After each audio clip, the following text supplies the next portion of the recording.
जय भोलेनाथ। आप सभी का हमारे YouTube चैनल पर हार्दिक स्वागत है। आज सुने शनिदेव जी की पौराणिक कथा।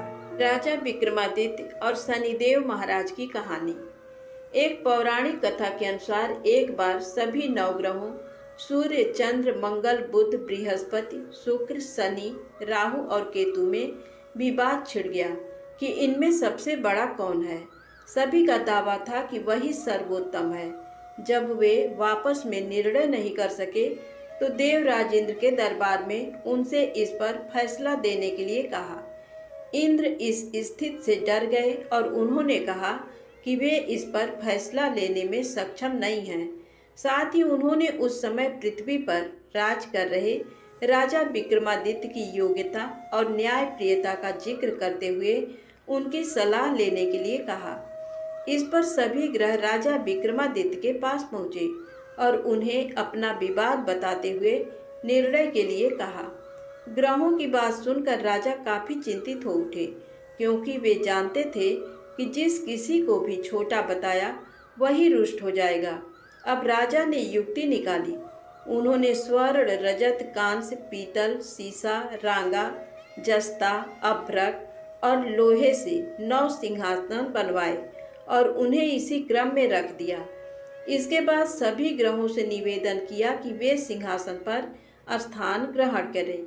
जो अंतिम सिंहासन पर बैठेगा वही सबसे छोटा होगा। सारे ग्रहों ने अपना स्थान ग्रहण किया, जिसमें लौह सिंहासन सबसे आखिर में था, जिस पर शनिदेव सबसे बाद में बैठे और वही सबसे छोटे कहलाए। इस पर शनि कुपित हो गए और उन्हें लगा कि राजा ने ये जानबूझकर किया है। तब शनि ने गुस्से में राजा से कहा कि वो उन्हें नहीं जानते। जैसे सूर्य एक राशि में 1 महीना, चंद्रमा 2.25 महीना 2 दिन, मंगल 1.5 महीना, बृहस्पति 13 महीने, बुध और शुक्र 1-1 महीने विचरण करते हैं, वैसे ही शनि 2.5 से 7.5 साल तक एक राशि में रहते हैं, जिसके चलते बड़े बड़ों का विनाश हो जाता है। शनि ने कहा कि ये शनि की 7.5 ही थी जिसने श्री राम को 14 वर्ष का वनवास कराया, और जब रावण जैसे महावीर पर आई तो मामूली वानर सेना ने लंका पर विजय प्राप्त कर उसका अंत करवा दिया। इसके बाद राजा को सावधान रहने को कहकर शनिदेव गुस्से में वहां से चले गए। कुछ समय बाद राजा पर शनि 7.5 आई और शनिदेव घोड़ों के सौदागर बनकर उनके राज्य में कई बढ़िया घोड़े लेकर आए। राजा ने यह समाचार सुनकर अपने अश्वपाल को अच्छे घोड़े खरीदने की आज्ञा दी। उसने कई अच्छे घोड़े खरीदे। इन्हीं में से एक श्रेष्ठ घोड़े पर राजा सवारी करने निकले, परंतु जैसे वो उस पर सवार हुए, घोड़ा सरपट वन की ओर भागा और भीषण वन में राजा को गिराकर वहां से भाग गया। भूखा प्यासा राजा उस जंगल में भटकने लगा। तब एक ग्वाले ने दया करके उसे पानी पिलाया। राजा ने प्रसन्न होकर उसे अपनी अंगूठी दे दी। इसके बाद तो एक सेठ की दुकान में उज्जैन पहुंचा और अपना नाम बताया बीका। सेठ की दुकान उन्होंने जल पीकर कुछ देर विश्राम किया। भाग्य से उस दिन सेठ जी की खूब कमाई हुई। सेठ ने समझा कि बीका उसके लिए भाग्यशाली है। वो उसे खाना खिलाने अपने साथ घर ले गया, जहाँ खूंटी पर एक हार टंगा था। अनायास सेठ को अनोखा दृश्य दिखा कि हार को खूंटी निगल रही है और देखते देखते पूरा हार गायब। ये देखकर सेठ घबरा गया और उसे बीका की कारस्तानी समझकर कोतवाल से कहकर न सिर्फ जेल भिजवाया बल्कि हाथ पांव भी कटवा दिए और नगर के बाहर फिकवा दिया। राजा अपनी इस दुर्दशा पर हैरान था। जहां बीका गिरा था वहां से गुजर रहे एक तेली को उस पर दया आ गई और उसने अपनी बैलगाड़ी में उसे चढ़ा लिया। बीका बना राजा अपनी जीभ से बैलों को हाँकते हुए गाड़ी चलाने लगा। उसी काल में राजा की शनि दशा समाप्त हो गई और वो वर्षा के स्वागत के लिए मल्हार गाने लगा। इस गीतों को नगर की राजकुमारी ने सुना और उस पर मोहित हो गई। उसने मन ही मन प्रण कर लिया कि वह गायक से ही विवाह करेगी। पता लगवाने पर राजा की स्थिति के बारे में पता चला, परंतु सबके समझाने के बावजूद राजकुमारी का निश्चय नहीं बदला और उसने उसी अपंग गायक से शादी करने का निर्णय कर लिया। अतः दोनों का विवाह हो गया। तब शनिदेव ने राजा को स्वप्न में दर्शन देकर कहा कि देखा मुझे छोटा बताने का नतीजा। तब राजा ने उनसे क्षमा मांगी और अनुरोध किया कि ऐसा कष्ट किसी को भी न दे। तब शनिदेव ने कहा जो उनका व्रत करेगा और कथा कहेगा उसे शनि की दशा में कोई दुख और कष्ट नहीं होगा, उसके सारे मनोरथ पूर्ण होंगे। साथ ही राजा को हाथ पैर भी वापस दिए। सुबह राजकुमारी अपने पति को एकदम ठीक से देखकर हैरान रह गई। तब राजा ने उसे अपना असली परिचय देते हुए बताया कि वह उज्जैन का राजा विक्रमादित्य है। जब सेठ ने ये सब सुना तो वह राजा से क्षमा मांगने लगा। इस पर राजा ने कहा कि वह तो शनिदेव का कोप था, इसमें किसी का कोई दोष नहीं। सेठ ने कहा कि उसे शांति तभी मिलेगी जब वे उसके घर चलकर भोजन करेंगे। राजा गया तो सेठ ने देखा कि खूंटी ने हार वापस निकाल दिया। सेठ ने अपनी कन्या का विवाह भी राजा से कर दिया। इसके बाद अपनी दोनों पत्नियों के साथ राजा उज्जैन नगरी आए, जहां नगरवासियों ने उनका भव्य स्वागत किया।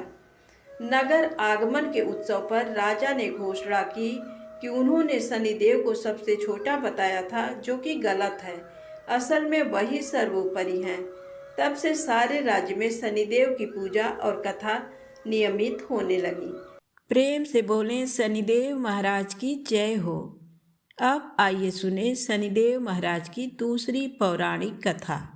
एक ब्राह्मण को सपने में नीली घोड़ी पर नीले कपड़े पहने एक आदमी दिखाई देता और कहता है, हे ब्राह्मण देवता, मैं तेरे लगूंगा। ब्राह्मण घबराकर उठ गया। अगले दिन यही सपना उसे फिर आता है। ये सपना उसे रोज आने लगा। वह परेशान हो गया और चिंता के मारे दुबला होने लगा। उसकी पत्नी ने कारण पूछा तो उसने सपने के बारे में बताया। ब्राह्मणी बोली, वे अवश्य ही शनि महाराज होंगे। अब की बार दिखें तो कहना लग जाओ, पर सवा पहर से ज़्यादा मत लगना। उस दिन सपना आने पर ब्राह्मण ने कहा, लग जाओ, पर कितने समय के लिए लगोगे?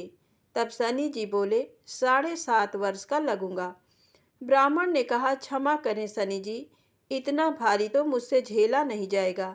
तब शनि जी बोले, तो 5 वर्ष का लग जाऊंगा। ब्राह्मण बोला, ये भी मेरे लिए ज़्यादा है। शनि जी बोले, 2.5 साल का लग जाऊं? ब्राह्मण ने मना किया तो शनि जी कहने लगे, सवा पहर का तो लगूंगा ही, इतना तो कोढ़ी कलगी भिखारी के भी लग जाता हूँ। तब ब्राह्मण ने कहा, ठीक है। ब्राह्मण को सवा पहर की शनि की दशा लग गई। ब्राह्मण ने नींद से जाकर ब्राह्मणी से कहा, मेरे सवा पहर शनि की दशा लग गई है, इसलिए मैं जंगल में जाकर ये समय बिताऊंगा। मेरे लिए खाने पीने का सामान बांध दे। मेरे पीछे से किसी से लड़ाई झगड़ा ना हो, इसका ध्यान रखना। ज़्यादातर घर में ही रहना। बच्चों का भी ध्यान रखना। इस सवा पहर के समय में कोई गाली भी दे तो चुपचाप सुन लेना, बहस मत करना। ये सब समझाकर ब्राह्मण जंगल में चला गया।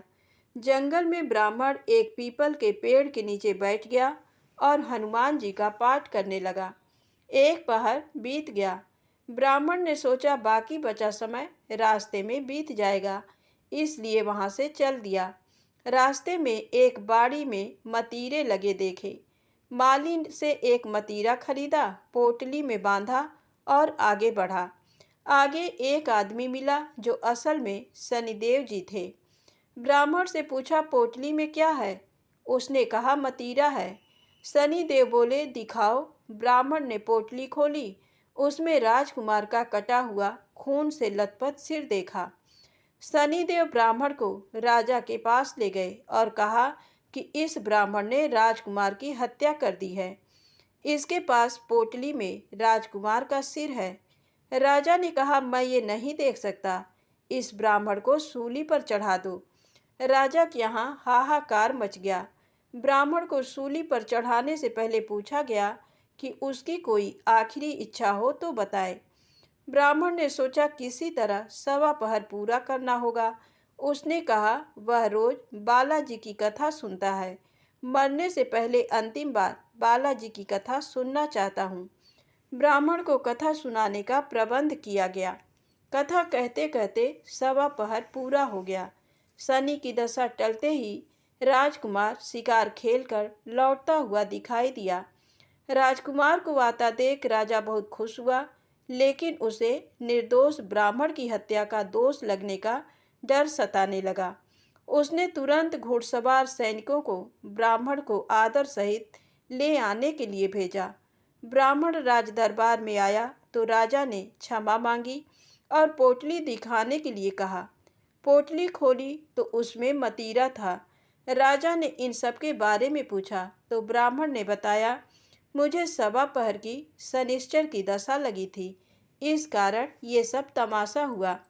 राजा ने पूछा, ये दशा कैसे टलती है? ब्राह्मण बोला, राजा या सेठ के लगे तो काला हाथी या काला घोड़ा दान करे, गरीब के लगे तो पीपल की पूजा करे तब बोले, साचा शनिश्चर कहिए, जाके पाँव सदा ही पड़िए।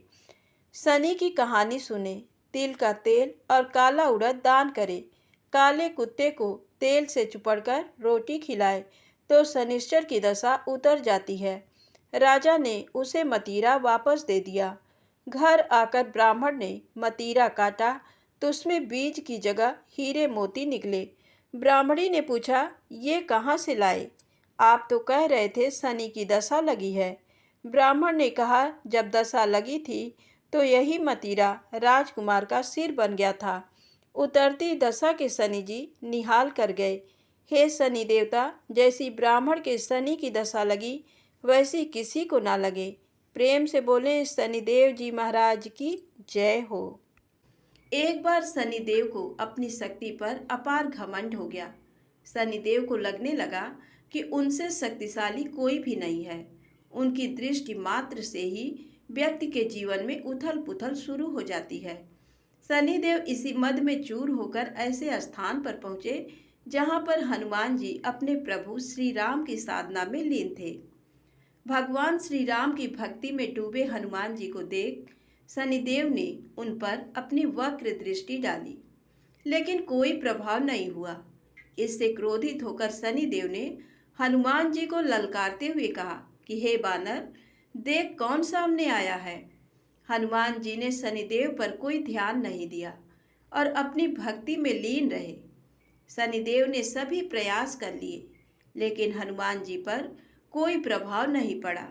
तो शनिदेव को क्रोध सातवें आसमान पर पहुंच गया।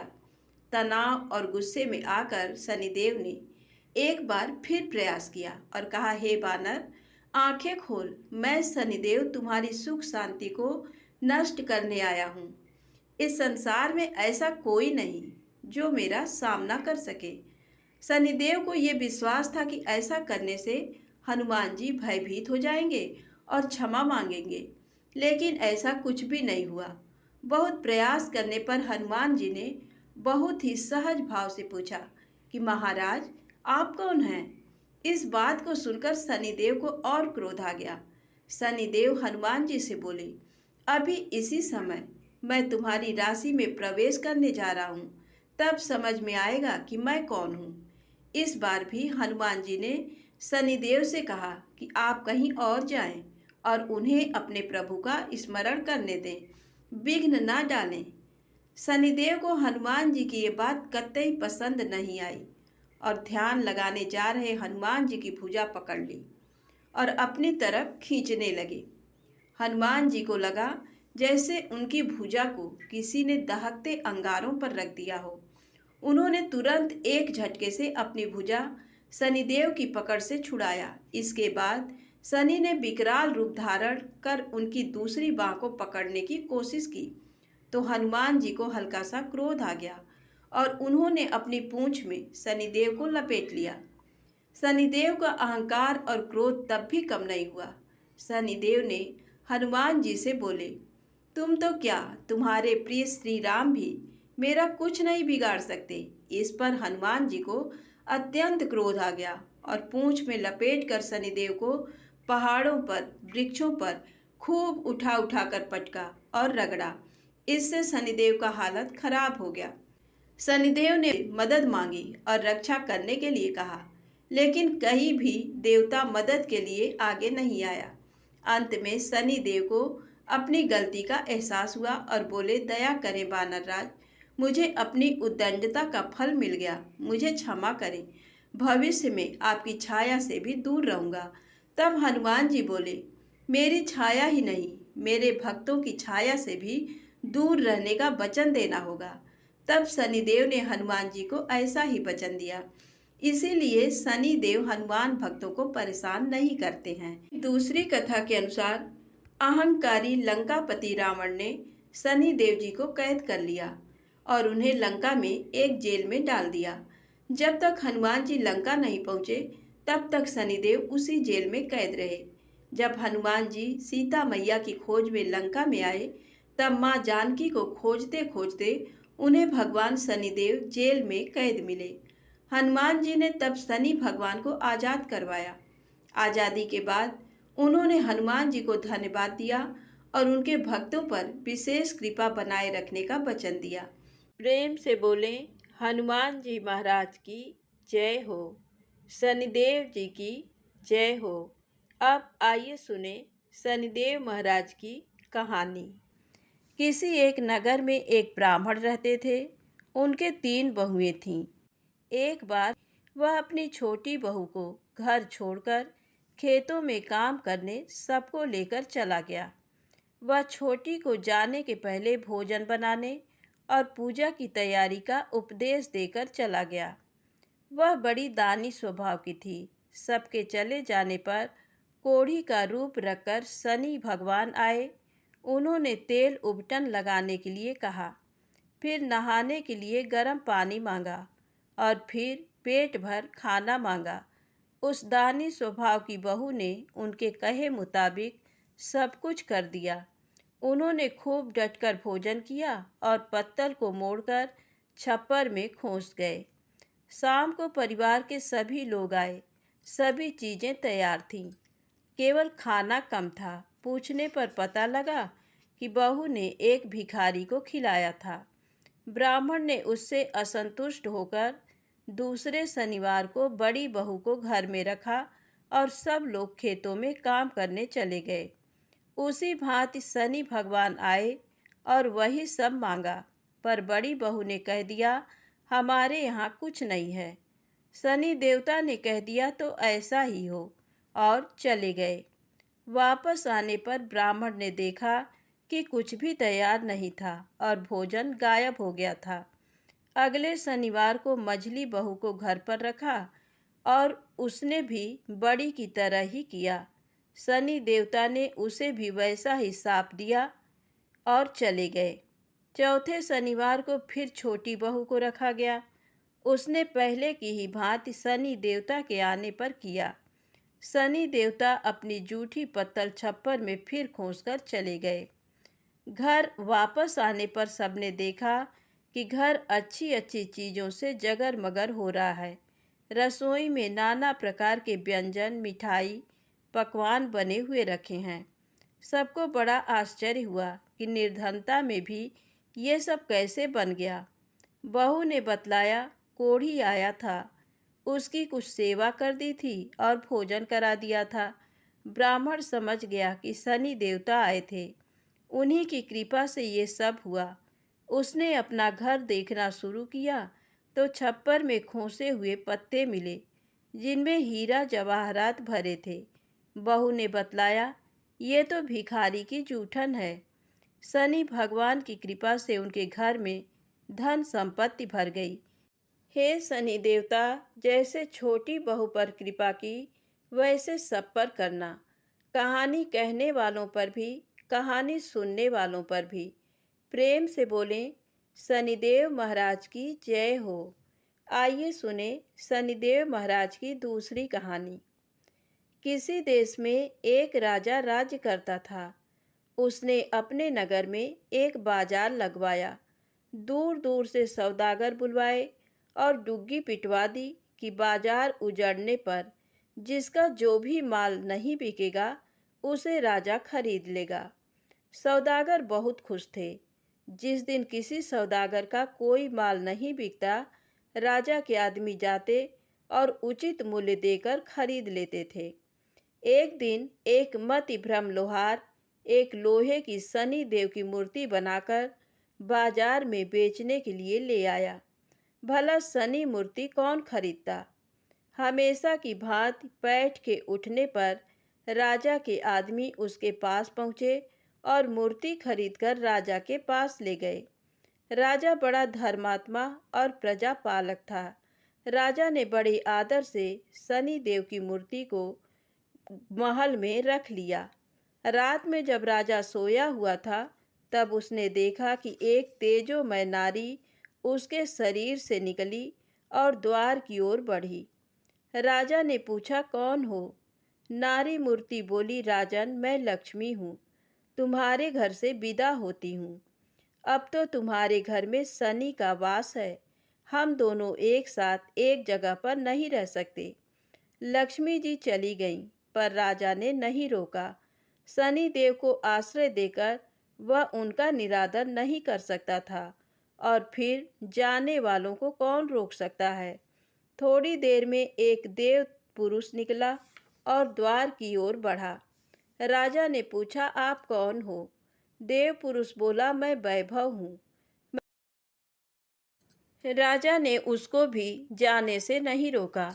इसी प्रकार धर्म, धैर्य, क्षमा आदि अन्य गुण भी एक एक करके राजा के पास से चले गए, पर राजा किसी को नहीं रोका। अंत में जब सत्य जाने लगा तो राजा ने पूछा, तुम कौन हो देव पुरुष? सत्य बोला, राजन, मैं सत्य हूँ। राजा ने लपक कर उसके पांव पकड़ लिए और बोला, सत्य देव, तुम कैसे जा सकते हो? तुम्हारे बल पर तो मैंने सबका तिरस्कार किया है। मैंने तुमको आज तक नहीं छोड़ा और आज भी मैं तुम्हें नहीं जाने दूंगा, और तुम ही मुझे कैसे छोड़ सकते हो?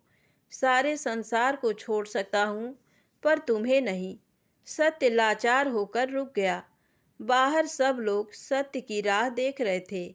जब सत्य को बहुत देर हो गई फिर भी वह न आया तो धर्म बोला, सत्य के बिना मैं नहीं रह सकता, मैं वापस जाता हूँ। धर्म के पीछे दया, धैर्य, क्षमा, वैभव, लक्ष्मी सभी लौट आए। लक्ष्मी बोली, राजन, तुम्हारे सत्य प्रेम ने तुम्हारी रक्षा की, हमको वापस आना पड़ा। तुम्हारा जैसा सत्यवादी दुखी नहीं रह सकता।